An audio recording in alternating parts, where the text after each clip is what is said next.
After a bitter argument, he moved in with his executive assistant.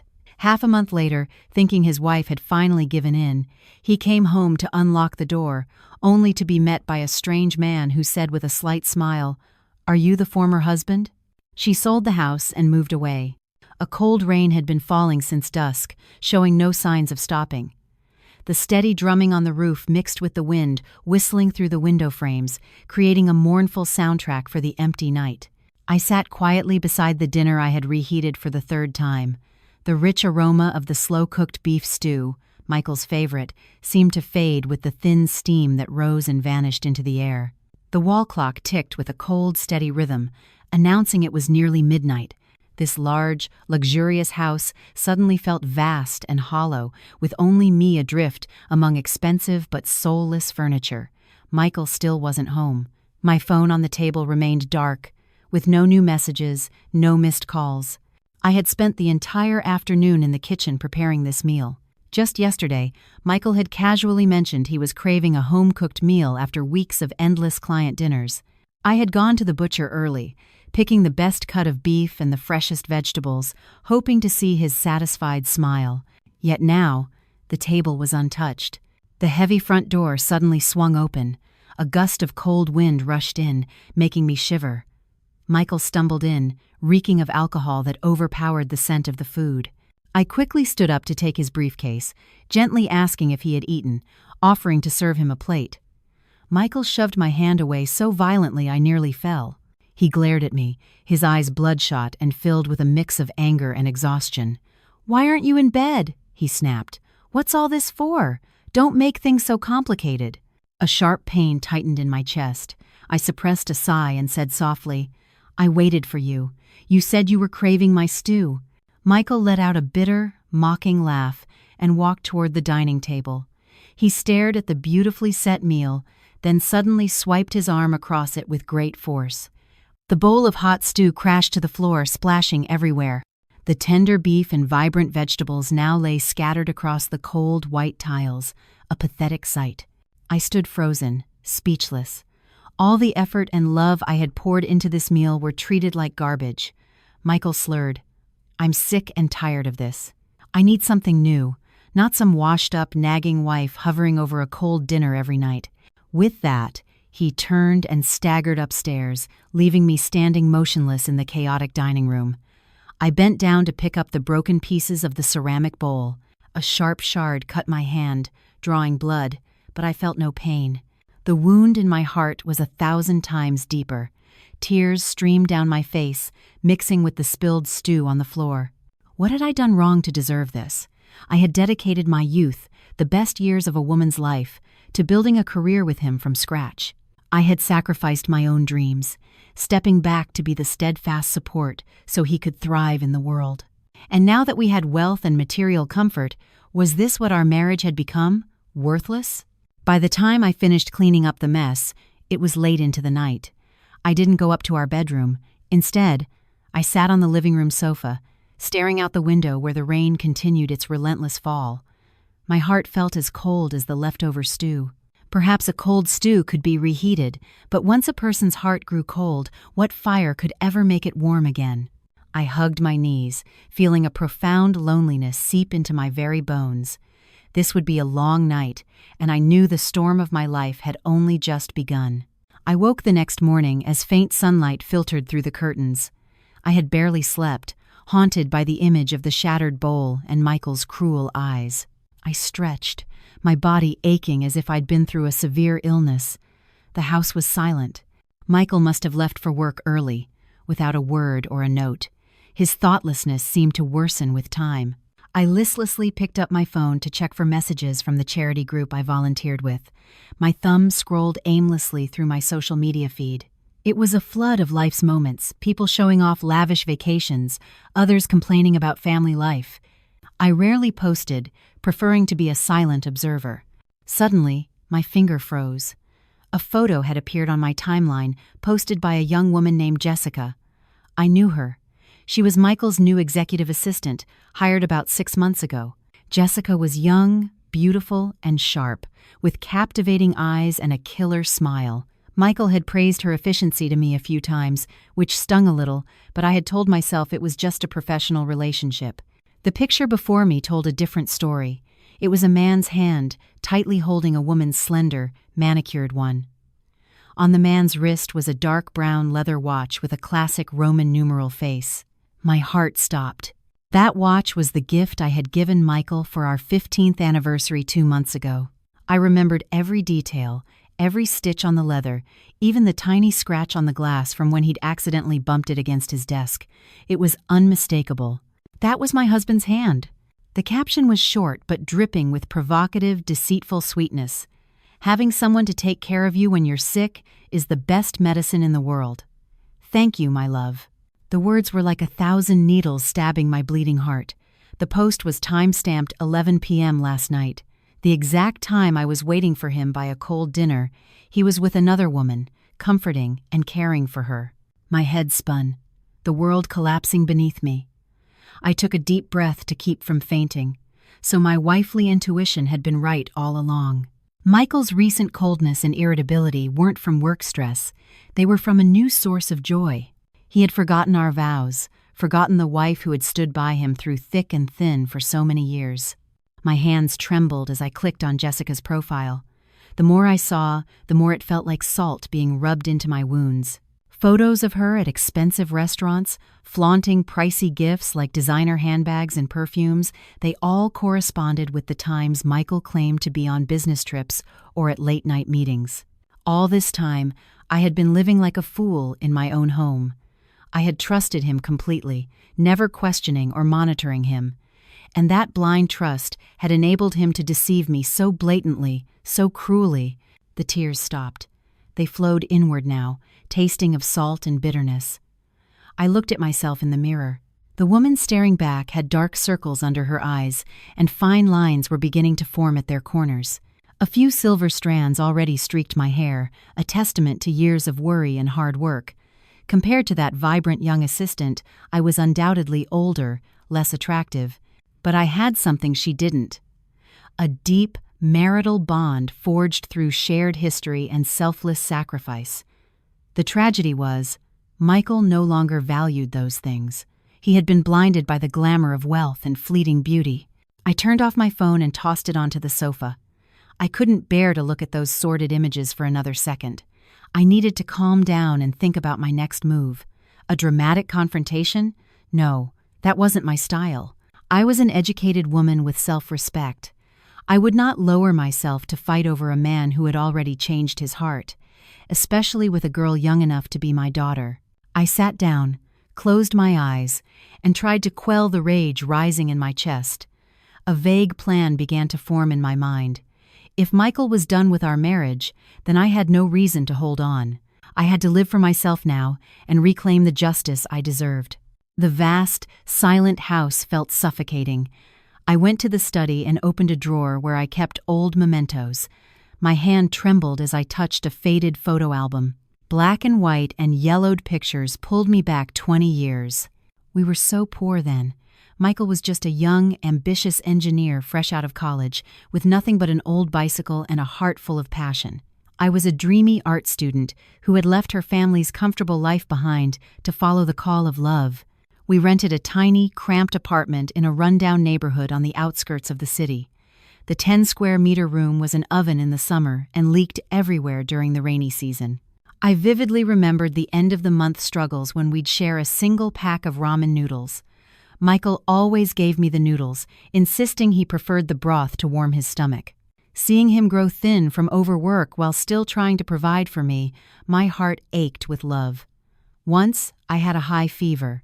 In the middle of a stormy night, with no money for a taxi, Michael carried me for miles to the nearest clinic. The mix of sweat and rain on his worried face was a memory I could never forget. In the album, there was a picture of us by the city riverfront. Michael held my hand tightly, his eyes shining with faith and hope. I remembered he looked straight at me and said with determination, "Emily, just bear with me a little longer. When I make it, I promise I'll make it up to you for the rest of our lives. I'll build you the biggest house, buy you the fanciest car, and never let you shed another tear." That sincere promise became my motivation. I stood by him through every hardship, helping him build his company. I sold my most cherished paintings, even my mother's gold necklace, to give him startup capital. I stayed up countless nights with him, preparing bids, and even went to client meetings, drinking on his behalf until I developed stomach ulcers.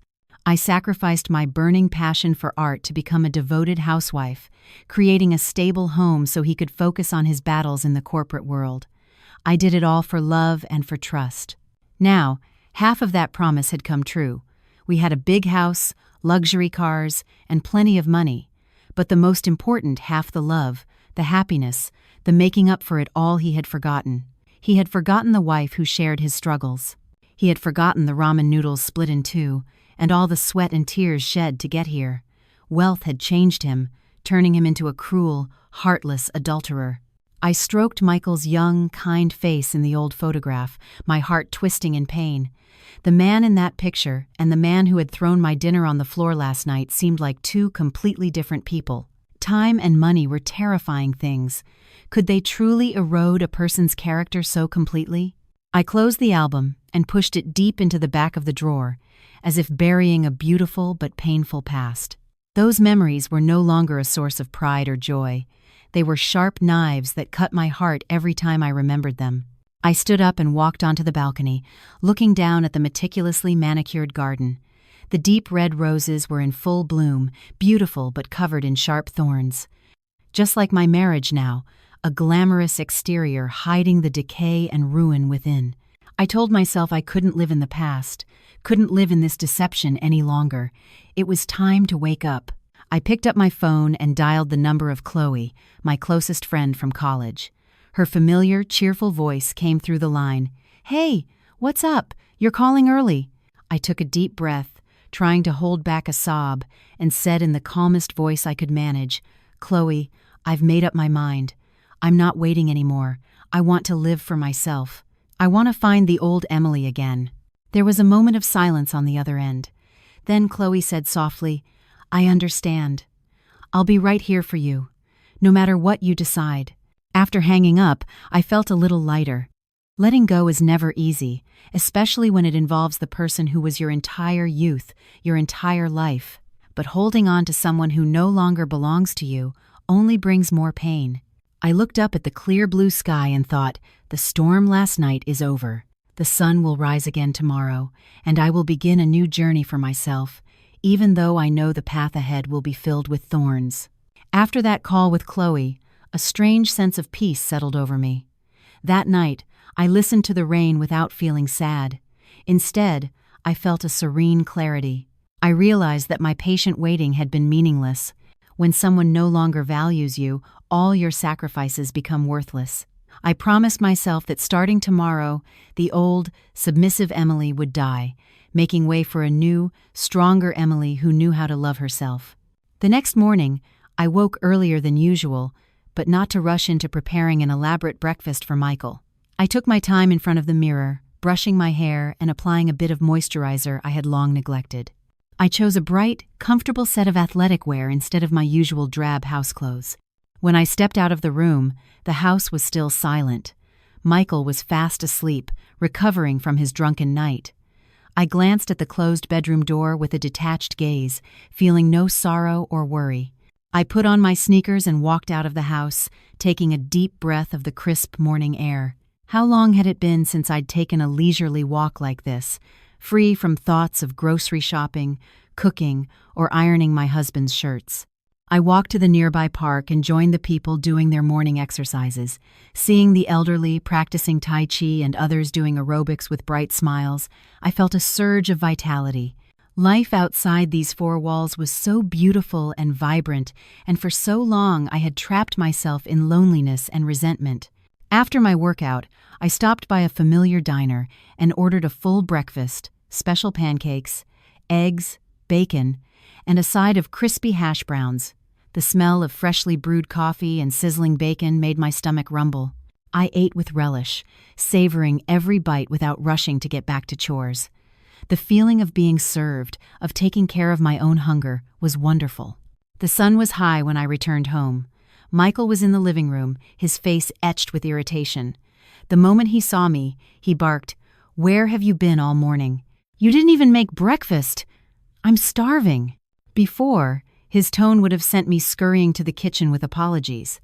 But today, I simply looked at him calmly and replied, "I went for a run and had breakfast out. You can make something for yourself. I think there are some eggs in the fridge." Michael stared at me, his mouth agape, as if he couldn't believe his ears.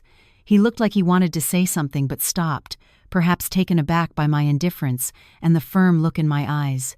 I didn't wait for his reaction and went straight upstairs. I started organizing my things, clearing out my closet, and getting rid of unnecessary clutter. I wanted to cleanse my living space and my soul of all the old sorrows. That afternoon, I met Chloe at a quiet cafe by the lake. She looked at me with a mixture of surprise and joy. "You look completely different today," she said. "So much brighter, more alive." I smiled and took her hand. "Thank you for waking me up. Without you, I'd probably still be stuck in that pit of despair." We sat for hours, talking about everything and reminiscing about our vibrant college days. Chloe advised me to be calm, gather evidence, and secure my finances before making any final decisions. Her advice was a wake-up call. I couldn't just walk away empty-handed. A large part of our current wealth was built on my hard work and the financial contributions from my family. I wasn't greedy, but I had to take back what was rightfully mine, to secure my future and to teach Michael a lesson about consequences. I began to formulate my next steps. It would be a quiet, methodical plan. No screaming matches, no dramatic scenes, but one that would make the betrayer regret everything. When I got home, Michael was gone. A half-eaten takeout container was left carelessly on the dining table. I ignored it. I went into the study, opened the safe, and took out all the important documents, property deeds, company stock certificates. Fortunately, because he trusted me, or rather, underestimated me, Michael had put most of the major assets in my name. This was the ace up my sleeve for the coming divorce battle. I smiled bitterly. Michael's arrogance and dismissal of his wife would be the very trap that would destroy his career. That night, I slept soundly, without any nightmares. The decision to let go of my feelings for Michael had brought a peace to my soul that I hadn't felt in years. As determined as I was, facing the ugly truth was still a brutal ordeal. Through a discreet acquaintance, I contacted a reputable private investigator who specialized in sensitive marital cases. I never thought I'd resort to spying on the man I had shared my life with, but life has a way of forcing your hand. A few days later, the young investigator met me at a secluded cafe. He placed a thick brown envelope on the table and looked at me with sympathy. "Here you go," he said softly. "But please, stay calm. There's a solution for everything." My hands trembled as I picked up the envelope, which felt as heavy as lead. I took a deep breath and pulled out the photographs. The first image hit me like a physical blow. Michael, the husband I once adored, with his arm around a beautiful young woman, walking into the lobby of a lavish 5-star hotel. It was Jessica, the assistant from social media. In the photo, Michael was laughing, his eyes sparkling with a joy and happiness that mirrored the day he proposed to me. Except now, that smile, that look, was for another woman, younger, prettier, and far more glamorous. I flipped through the rest of the photos. One showed them having a romantic, candlelit dinner, Michael tenderly cutting her steak while she flirtatiously fed him a bite. Another showed them shopping at a high-end mall, Michael laden with designer bags, trailing behind her like a loyal attendant. The most painful was a close-up of them sharing a passionate kiss in an elevator, completely oblivious to anyone around them. Hot tears streamed down my face, blurring the image of the treacherous man in the photo. Even though I had prepared myself, seeing this cold, hard proof still felt like having my heart torn out. So, the long business trips, the all-night meetings he complained about, they were all a clumsy act to cover up his sordid affair. I remembered the nights I stayed awake worrying when he called to say his car broke down, or the times I rushed to his office with homemade soup because he said he was sick from overworking. He and his mistress must have been laughing at my naivety. The more I thought, the more disgusted I became. He hadn't just betrayed my love. He had trampled on my dignity and all the sacrifices I had made. The investigator also gave me a USB drive with audio and video recordings. I plugged it into my laptop and put on headphones. Michael's familiar voice filled my ears, but the words were terrifyingly alien. He was sweetly promising his young lover that he was about to divorce his old hag of a wife. "Just wait a little longer, babe," he cooed. "I'll buy you that luxury condo by the river, and we'll move in together." At that, I broke down, sobbing uncontrollably. He had been planning to abandon me all along. He called me old and ugly, criticized me for not knowing how to enjoy life, but he failed to see that it was the years of caring for our family, for his career, that had worn me down. I had wrung out my youth to build our home, only to receive bitter betrayal and cruel insults in return. I sat in the empty cafe for a long time, letting the tears fall. The investigator discreetly moved to another table to give me space. After I had cried my heart out, I wiped my eyes and took a deep breath to regain my composure.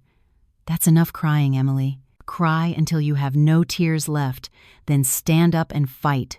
These pieces of evidence, though painful, were my sharpest weapons to protect my rights in court.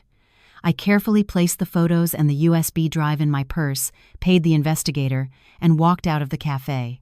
The sun was bright outside, but my heart felt like it was trapped in the dead of winter. I hailed a cab and went straight to the lawyer's office I had already contacted.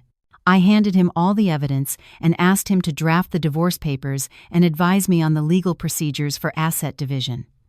I wanted everything to proceed quickly and quietly, so Michael would have no time to react.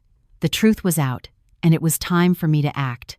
After securing the proof of Michael's affair, I decided to conduct a thorough review of our family's finances. In the past, my complete trust in him and my disinterest in money meant I rarely paid attention to our accounts. I took whatever he gave me for household expenses, and I never questioned his business investments. I naively believed that as a married couple, what was his was ours. Now, with my trust shattered, I realized how dangerous my innocence had been. I logged into our joint bank account.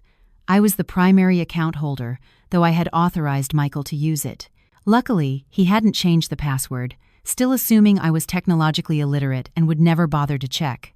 The transaction history for the past year appeared on the screen. The numbers danced before my eyes, mocking my foolishness. My chest tightened as I saw a series of large, regular transfers made every month. $5,000, $10,000, sometimes even tens of thousands of dollars. The recipient was a name I now knew all too well: Jessica L. Thorne. My hands shook as I clicked on the details of each transaction. The memos read, birthday gift, car payment assistance, or sometimes just a single bitter word, allowance. I pulled out a calculator and added up the total amount Michael had lavished on his mistress. It was over $100,000, a staggering sum I wouldn't have dared to dream of spending on myself. I remembered the times I had hesitantly asked Michael for money to buy medicine for my aging parents or to help repair their leaking roof. He would always scowl, complaining that business was slow and money was tight. "You need to learn to be more frugal, Emily," he'd say. I had believed him, blaming myself for not being more understanding. I cut back on my own spending, even sold some of my inherited jewelry to help my family. It turned out his financial difficulties were just an excuse to siphon money from our family to support his mistress. He spared no expense for her, buying her designer bags that cost more than my annual grocery budget and a new car to drive around town. Meanwhile, for our 10th anniversary, he had given me a wilted bouquet of flowers and a quick, mediocre dinner. I continued to check our other investments. The company's shares, thankfully, were still primarily in my name. When we started the company, my parents had been the largest initial investors and had insisted my name be on the majority of the stock to protect my interests. Michael, eager to please his in-laws at the time, had agreed. The luxury condo we lived in and a plot of land in the suburbs were also in my name. Looking at the deeds and stock certificates, I breathed a sigh of relief. This was my life raft. Without my parents' foresight, I would be left with nothing. Michael surely believed that as a naive woman, ignorant of law and business, I was no threat. He had no idea that the assets he considered ours were, legally, almost entirely mine to control. I printed out all the bank statements showing the transfers to Jessica. These numbers would be undeniable proof of his dissipation of marital assets for illicit purposes. He wouldn't be able to deny it in court. I felt disgusted by this calculating, cold-hearted man. He lived with me for years, yet he was always guarded about money with his own family while throwing it away on a stranger. I sat staring at the pile of documents. Money truly is a double-edged sword. It can provide comfort, but it can also destroy human decency. Michael had lost his conscience for money and forgotten his vows for lust, but he was dead wrong to think he could fool me forever. These numbers had revealed his dark soul and strengthened my resolve.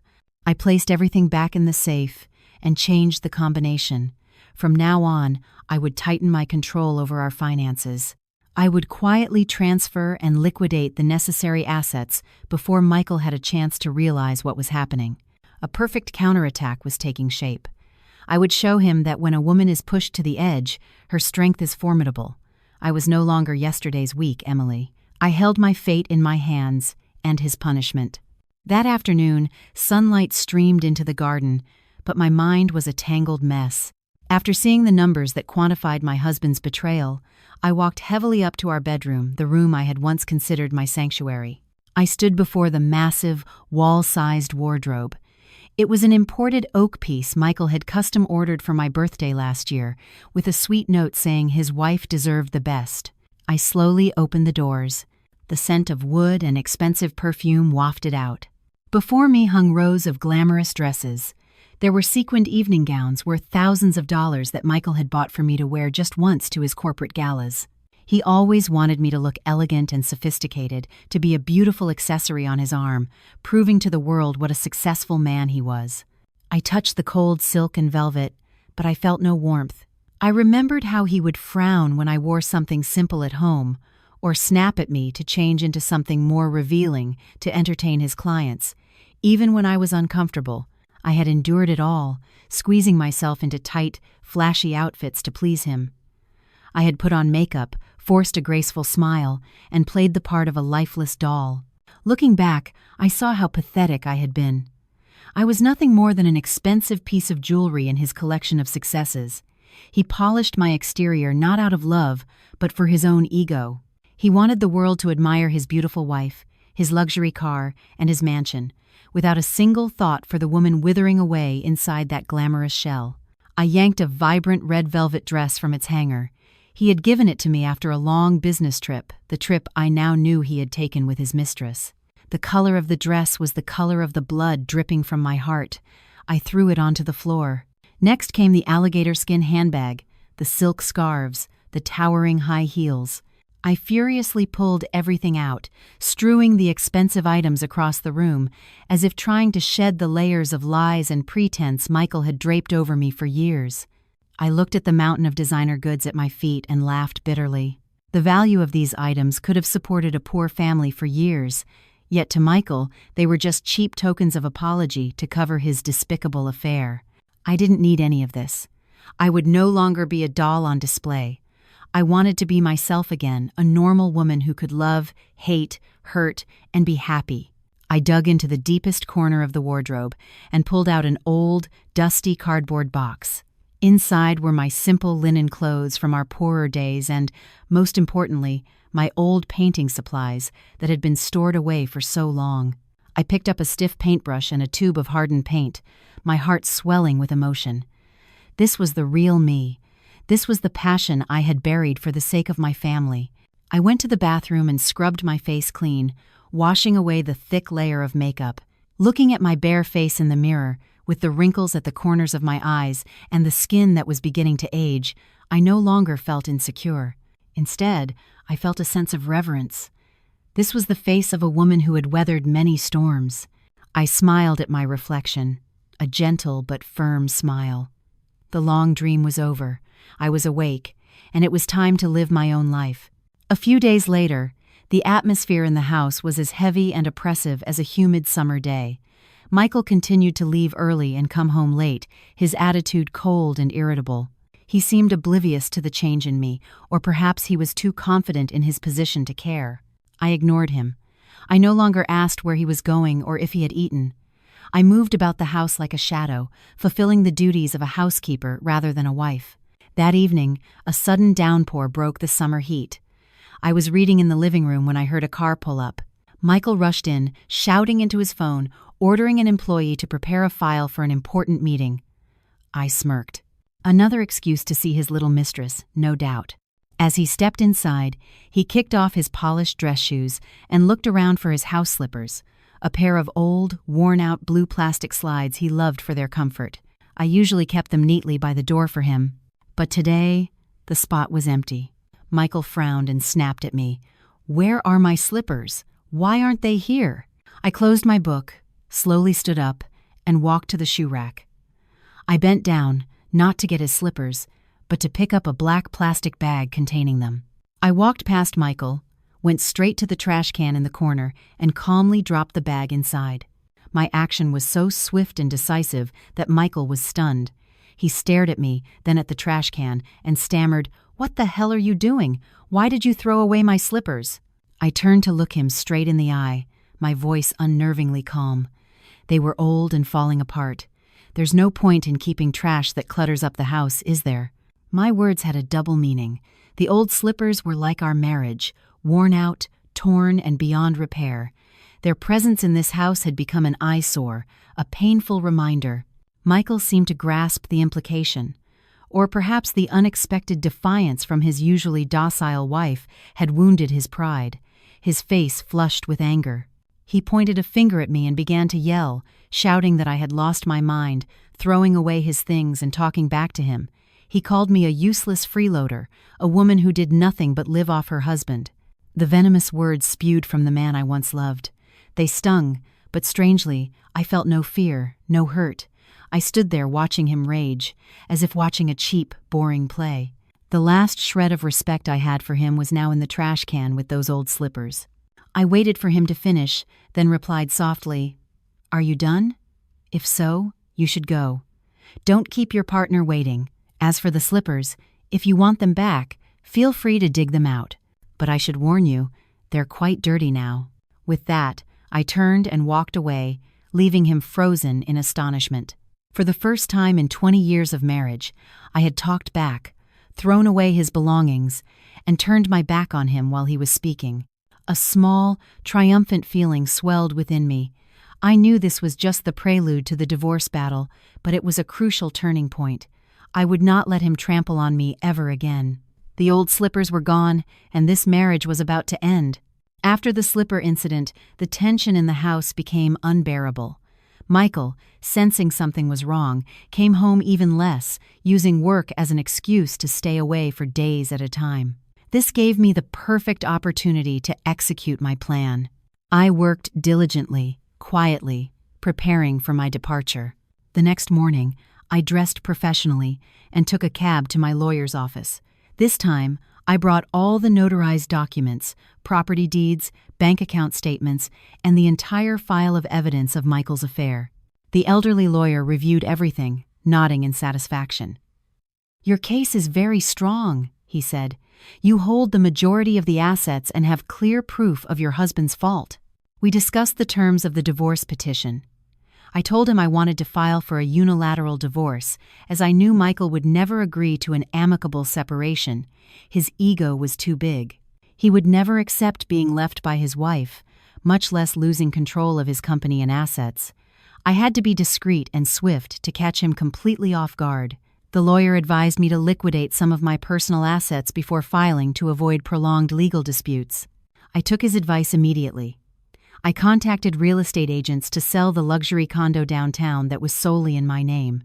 I also began the process of quietly transferring the company shares I held. It was a bold and risky move, but a necessary one. I would rather sell them at a discount than let the fruits of my labor fall into the hands of a cheater and his brazen mistress. The following days were a whirlwind of activity, a mix of anxiety and excitement. While Michael was away, I ran around town, handling paperwork, meeting potential buyers, and dealing with the bank. I had to maintain a calm facade in front of the housekeeper and neighbors, acting as if nothing was wrong. Every time my phone rang with an unknown number, my heart pounded with the fear of being discovered. At night, lying next to Michael, listening to his steady snores, I felt a deep sense of revulsion. I would curl up on the very edge of the bed, trying not to touch him. I stared into the darkness, thinking about the future. A divorce at my age was a huge shock, not just for me, but for my family and society. I knew I would face gossip, pity, and scorn, but I wasn't afraid. Freedom and peace of mind were what I craved most. I had also prepared a safe exit. I had asked an old friend in a quiet mountain town in the Appalachians to find me a small, peaceful rental house with a garden where I could grow flowers and paint. I had gathered a considerable amount of cash from selling my personal jewelry and withdrawing from my private savings. When I left this house, I would be completely independent. Everything was proceeding according to plan. The divorce petition was drafted, just waiting for my signature. The condo had a buyer who had made a good offer. The company's shares were under negotiation. I felt like a general, silently positioning my troops for the final, decisive battle. Sometimes, watching Michael live his carefree life, still arrogant and dismissive at home, I felt a strange sense of pity for him. He was standing at the pinnacle of his success, completely unaware that the ground beneath his feet was crumbling. He was about to lose everything, his family, his career, his honor, and he had no idea. It was the price he had to pay for his betrayal and cruelty. "Enjoy it while it lasts, Michael," I thought. "Your downfall is near. I will leave with my head held high, and I will leave you with a lesson you will never forget." After finalizing the legal preparations, I began to clear out the remnants of this glamorous but hollow marriage. First on the list was the mountain of luxury goods Michael had bought me. Designer handbags, jewel-encrusted heels, extravagant gowns, they all brought back painful, fake memories. I decided not to take a single thing from this life with me. I wanted a clean, unburdened start. I called a well-known consignment shop that specialized in pre-owned luxury items. The chic owner's eyes widened in amazement when she saw my collection. She handled each Hermes and Chanel bag like a treasure, remarking on how pristine they were. I just smiled faintly. I rarely used them. They were mostly for display. She had no idea that behind the glamour was the loneliness of a wife turned into a decoration. The negotiation was quick. I wasn't interested in haggling. I just wanted them gone. The sale of these items brought in over $100,000. Holding the thick stack of cash, I felt no joy, only a bitter sorrow. Was this the price of my youth? Compensation for my years of sacrifice? It felt so cheap. I divided the money into 3 parts. One part went into a savings account for my future. One part I sent to my parents and my in-laws, a final gesture of goodwill. The largest portion, I decided to donate. I found a local orphanage that cared for abandoned and disabled children. Seeing the innocent eyes of the children as they received new clothes and toys warmed my heart. I realized that happiness isn't found in owning expensive things, but in giving and sharing. These children, deprived of parental love, were so optimistic. I, who had everything, had a withered soul. Their smiles were like water on a parched garden, restoring my faith in life. I returned home as dusk fell. The bedroom felt strangely spacious, with half the shelves and closets now empty, but it also felt more open, more breathable. It was as if I had shed a heavy suit of armor. Those luxury items were gone, and with them, all of Michael's lies and vanity. All that was left was me, simple, unadorned, but real and free. I sat by the window, looking out at the quiet garden. Tomorrow would be another busy day. I still had to deal with the house and the company shares. Every step had to be precise. I could not afford a single mistake. I closed my eyes, inhaling the sweet fragrance of the night-blooming jasmine. "Come on, Emily," I told myself.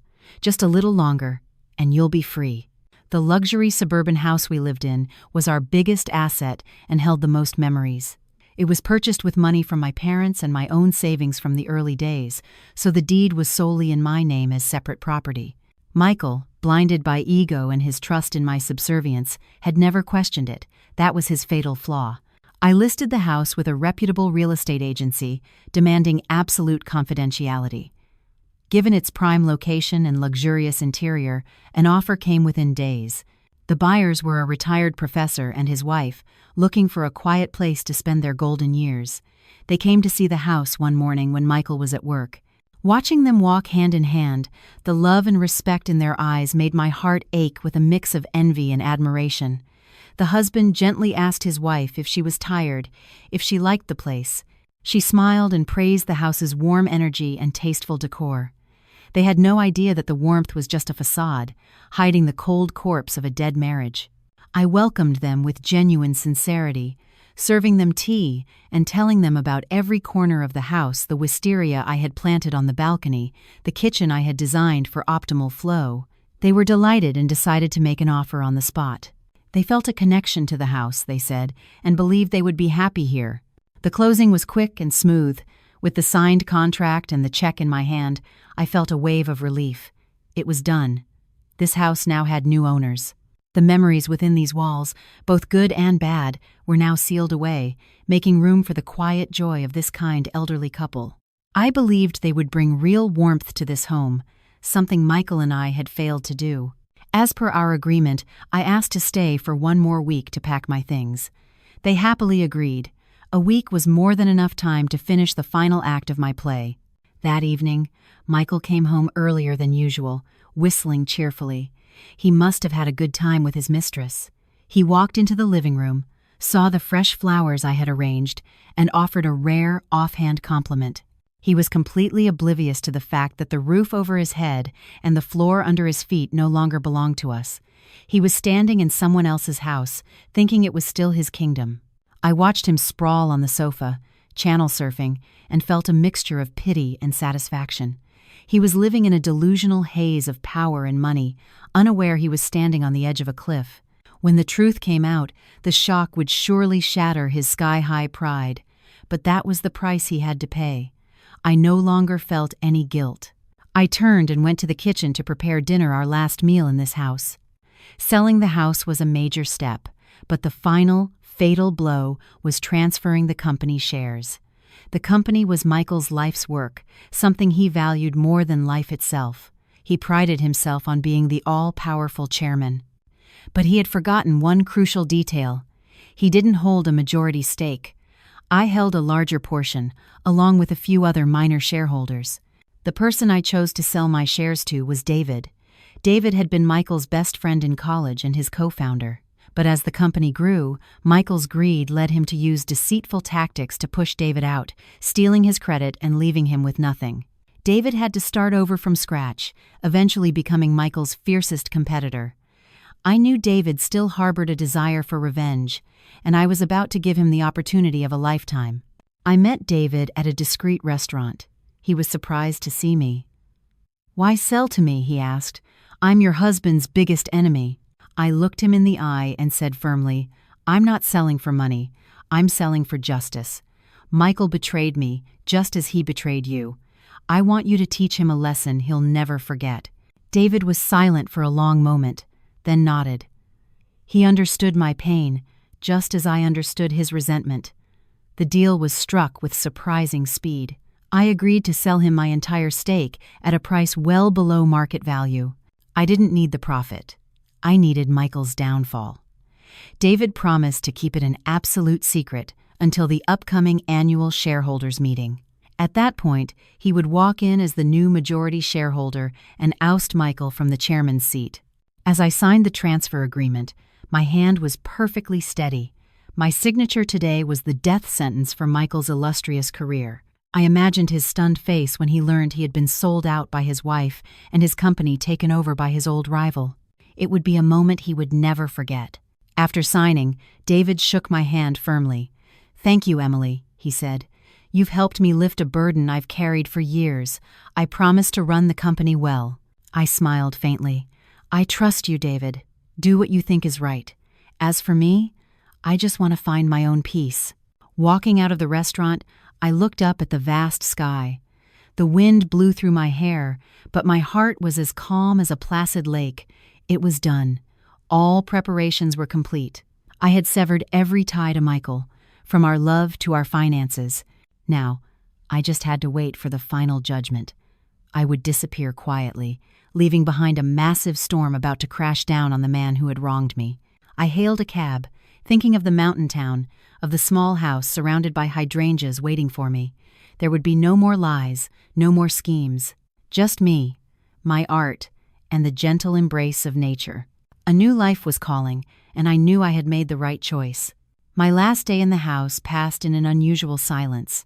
I woke early and took one final walk through the garden, watering the orchids I had nurtured for so long, whispering a silent goodbye. I pulled my single suitcase into the living room. It contained only a few simple outfits, my old painting supplies, and a photograph of my parents. I left behind everything that reminded me of Michael and our wealthy life. On the dining table, where he would surely see it first, I placed the house keys, the car keys, and my wedding ring. The simple gold band, once a symbol of our eternal vow, now lay cold on the glass surface, a final period on our tragic story. I called a rideshare. When the car arrived, I glanced back at the house one last time. The imposing 3-story home, once my pride and the envy of many, now looked like a tomb that had buried my youth and happiness. I felt no regret, only a profound sense of relief, as if a great weight had been lifted from my shoulders. I got in the car and shut the door, closing myself off from the world behind me. The driver, a friendly middle-aged man, struck up a conversation. "Going on a long trip?" he asked, eyeing my small suitcase. I smiled softly. "I'm going to find myself." He chuckled. "Sounds profound. You an artist or something?" "Well, whatever you're looking for, I hope you find it. Safe travels." His simple kindness warmed my heart.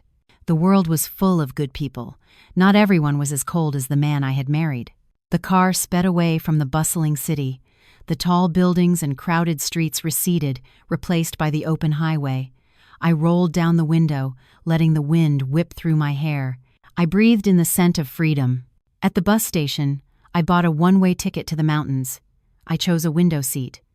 As the bus pulled away, a mix of anxiety and exhilaration washed over me. I felt like a bird freed from its cage. I took out my phone, removed the old SIM card, and dropped it in a trash can. The Emily who was CEO Michael Thompson's wife no longer existed. From now on, there was only Emily the artist, Emily the free. The bus journeyed on, leaving the city's dust and noise behind. The sight of green fields and tree-lined roads soothed my soul. I remembered the misty, dreamy mountain town I had visited once as a student and fallen in love with. I would start my life anew there. I would live in a small wooden house, grow flowers, and paint to my heart's content. As evening fell, the sunset painted the sky in brilliant hues of orange and pink. I leaned my head against the cool glass and closed my eyes. In my light sleep, I dreamt I was standing on a pine-covered hill, the wind whistling, birds singing, and the warm sun healing my frozen heart. Goodbye, painful past. Goodbye, Michael. I'm going now, to find my lost smile, to live a life worth living. Today was a fantastic day for me. The big contract with the international partners was signed, promising huge profits for the company. I left the boardroom to a round of applause, feeling the familiar, intoxicating rush of power and success. I decided to celebrate with my buddies, and of course, Jessica, my hot young assistant who always knew how to please me. We went to the most expensive restaurant in the city. Fine wine flowed, music played, and the flattery from my friends made me feel like I was on top of the world. Jessica snuggled up to me, whispering sweet nothings in my ear. I looked at her, poured into a tight dress that showed off her curves, and felt a surge of pride. A man like me deserved a woman like this, not that drab, aging wife at home who always smelled of cooking oil. Thinking of Emily reminded me I hadn't been home for dinner all week. She was probably sulking, but I knew her. A few sweet words or a wad of cash, and she'd be smiling again. She was so docile, so submissive. I had her completely figured out. I could do whatever I wanted, and she would always be there. My safe harbor. The party wound down, and I declined offers to continue the night elsewhere. I wanted to go home, tell Emily the good news, and smooth things over. After all, she had been with me from the beginning. I pulled out my phone to call her, planning to ask for some of her chicken noodle soup to sober me up. The phone rang and rang. No answer. I frowned. She always picked up on the first ring. Was she trying to make a point? I called again, and again. Straight to voicemail. Anger, fueled by the alcohol, began to boil inside me. I shoved the phone in my pocket and had my driver take me home. In the car, I mentally rehearsed the lecture I would give her. Then I'd toss my bonus check at her. That would shut her up. Money could buy anything, including a wife's obedience. The car pulled up to our familiar mansion.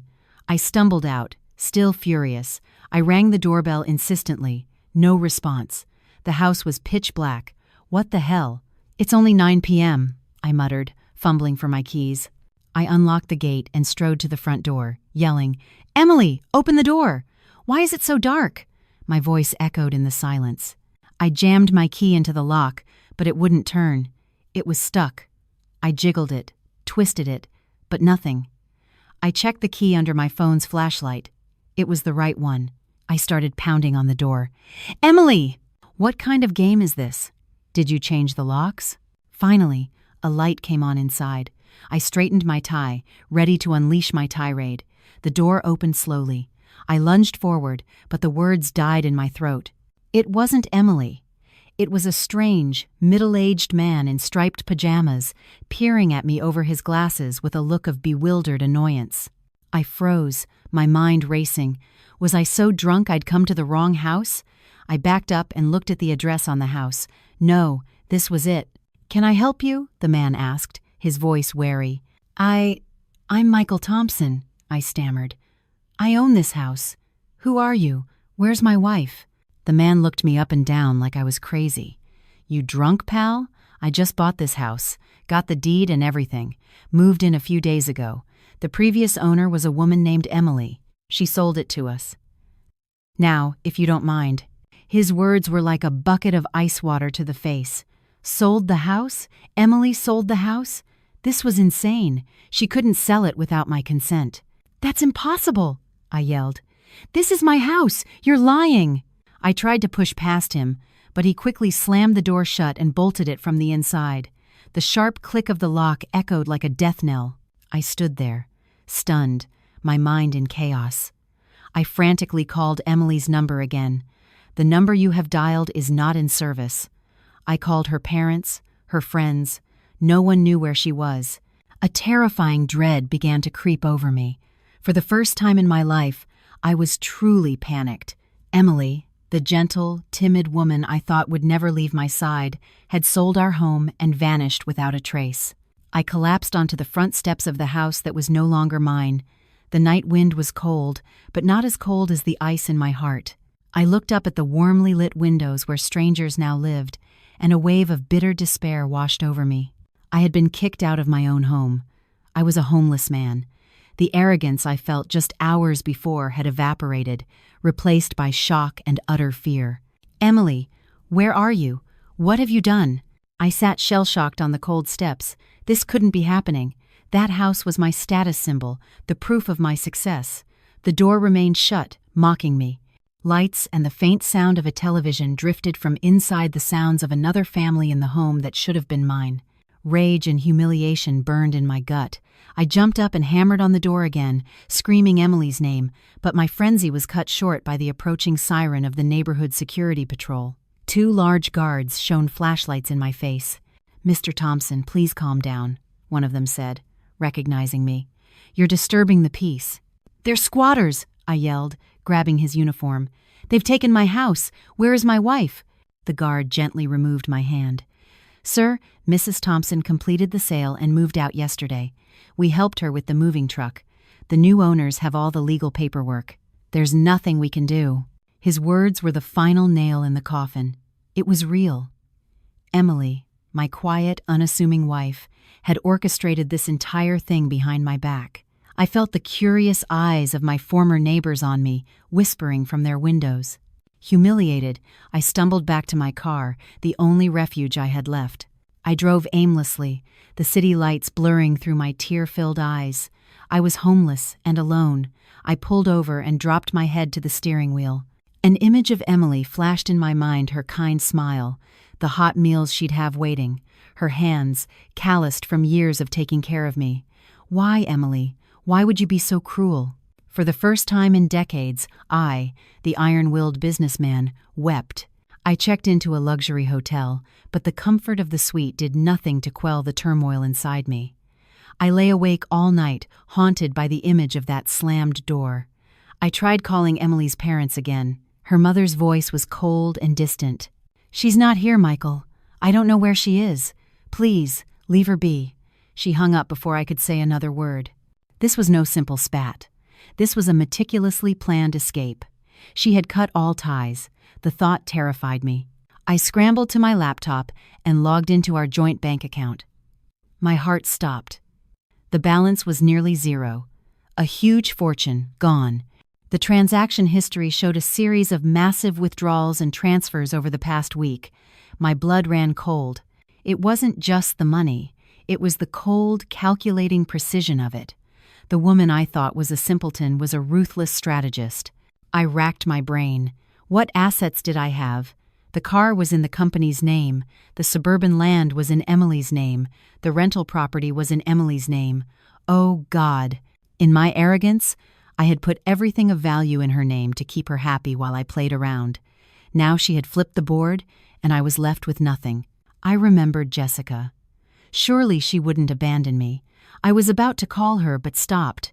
My pride wouldn't let me appear weak in front of my mistress. I had to fix this myself. Tomorrow, I would go to the company. The company was my fortress. As long as I had that, I could rebuild.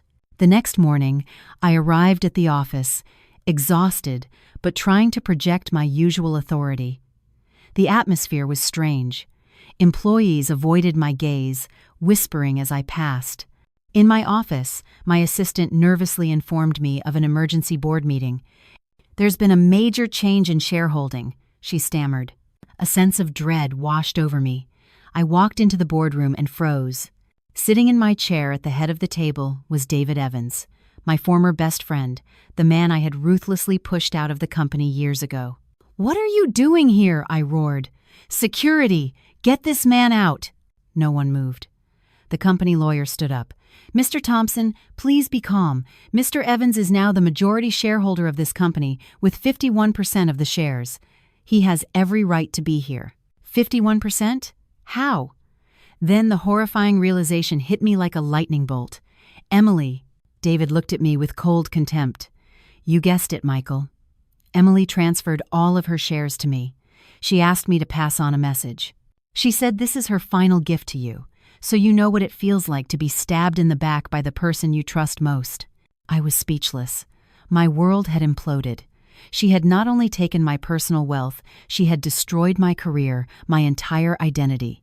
She had allied with my greatest enemy to bring me to ruin. David's voice cut through the haze. "Effective immediately, I am the new chairman. Michael Thompson is hereby terminated." I walked out of the room like a zombie. My kingdom had fallen.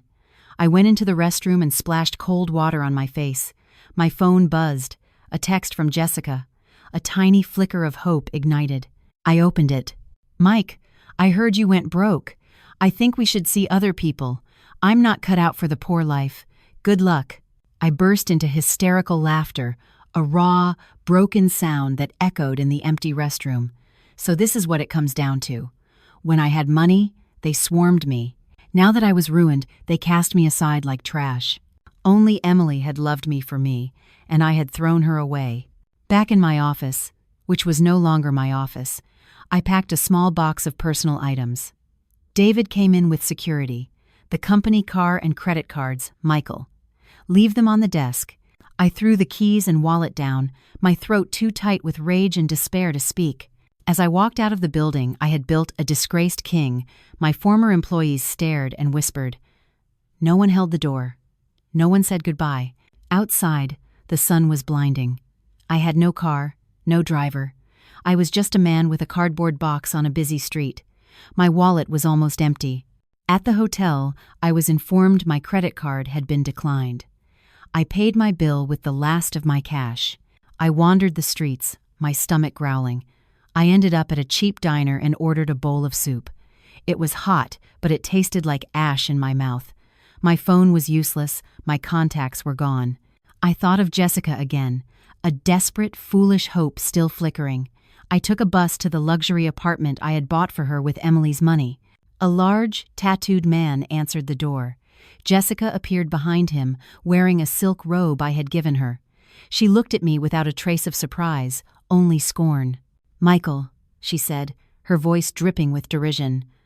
"What are you doing here? I heard you lost everything." "Jessica, this apartment, the car. I bought you all of it," I pleaded, my voice cracking. She laughed, a harsh, ugly sound. "What you bought me is mine. You're old and broke, Michael. Who would want you now?" The man shoved me back. "Get lost before I get rough." The door slammed in my face. I stumbled away, the sound of their laughter chasing me down the hall. She was a parasite who had sucked me dry and moved on to a new host. I thought of Emily, who had never asked for anything, who had cherished every small thing. I had traded a diamond for a piece of glass. It started to rain, a cold, hard downpour. I didn't seek shelter. I just walked, letting the rain soak me to the bone, my tears mixing with the downpour. This was my karma. I had sown the wind, and now I was reaping the whirlwind. That night, I ended up in a deserted park. I curled up on a cold, wet bench, shivering and hungry. I saw a young couple walking by, poor but laughing, the husband carrying their child. They looked so happy. They looked like Emily and me, 20 years ago. I had that once, a simple, true happiness, and I destroyed it. I finally broke down completely, my sobs echoing in the empty park. "Emily," I whispered into the darkness, "I was wrong. I'm so sorry. Please, come back." But the only answer was the wind. The next morning, a sanitation worker woke me up. "Hey, buddy, you can't sleep here." My designer suit was wrinkled and filthy. I was a bum. I began a new life on the streets, begging, digging through trash, enduring the scorn of strangers.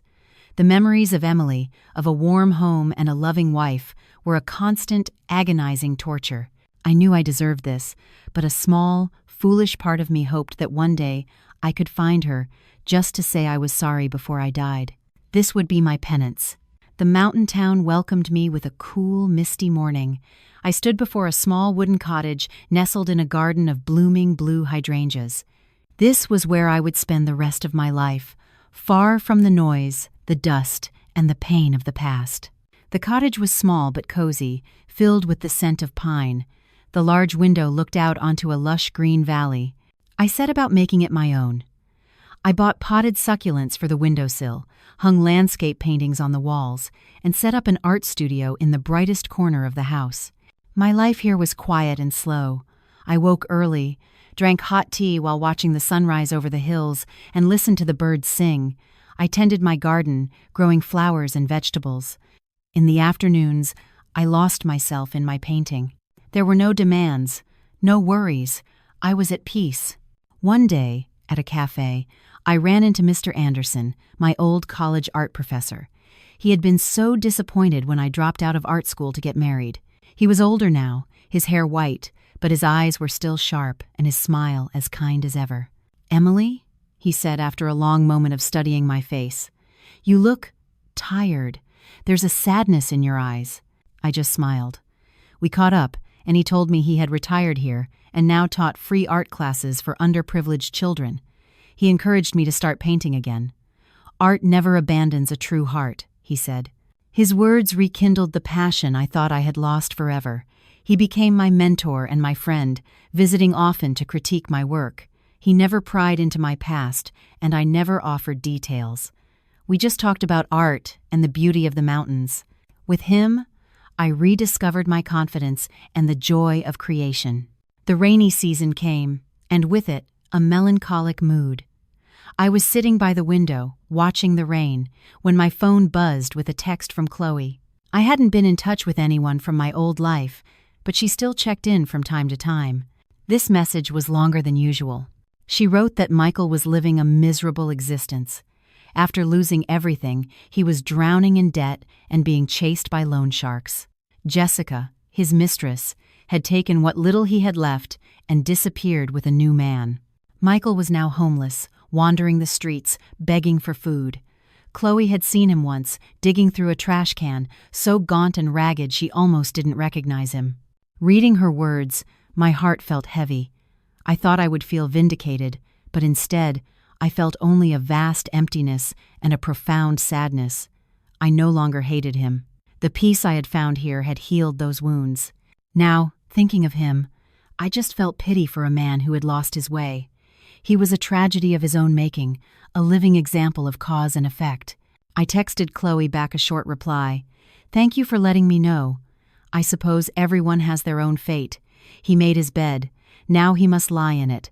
I can't help him, but I hope he finds some peace." I put my phone down and looked outside. The rain was letting up. A few weak sunbeams broke through the clouds, making the raindrops on the hydrangeas glitter like jewels. I realized then that forgiveness isn't a gift you give to others, it's a gift you give yourself. By letting go of my hatred, I had truly become free. Michael was a stranger now. His story was no longer connected to mine. I finished my tea and walked back to my easel. My unfinished painting of a rainy afternoon was waiting. 2 years passed. 2 years that transformed me completely. I was no longer a timid housewife, but Emily the artist. With Mr. Anderson's encouragement, I decided to hold a small exhibition of my work at a local coffee shop. I called it Serenity. The opening day was beautiful. Tourists and locals filled the small gallery, drawn to the quiet beauty of my paintings of misty hills, winding country roads, and simple, sunlit rooms. Many told me my art made them feel calm and peaceful. A special guest arrived, which moved me deeply. It was David. He had flown in from the city to congratulate me. He looked more confident and mature than I remembered. "Congratulations, Emily," he said, shaking my hand. "You've truly found yourself. Your paintings are beautiful. They reflect a strong, compassionate soul." I thanked him and asked about the company. He smiled. "It's thriving. We're doing a lot of charity work now, just as you would have wanted." He also mentioned that he had discreetly helped Michael, getting him a job as a security guard at a remote warehouse, just enough for him to get by. I nodded, touched by David's decency. The exhibition was a huge success. Nearly all the paintings sold on the first day. The money was a bonus, but what mattered most was the validation. I had found my own worth. I was no longer in anyone's shadow. I was Emily, an artist, a free and happy woman. One autumn evening, I took my easel up to the pine-covered hill behind my cottage. This was my secret spot, a place with a panoramic view of the dreamy town below.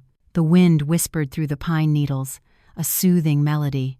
I wanted to paint the sunset, not a sad, fading sunset, but one that was vibrant and warm, promising rest and a bright new dawn. My brushstrokes were fluid and confident, a blend of fiery oranges, deep purples, and dark greens.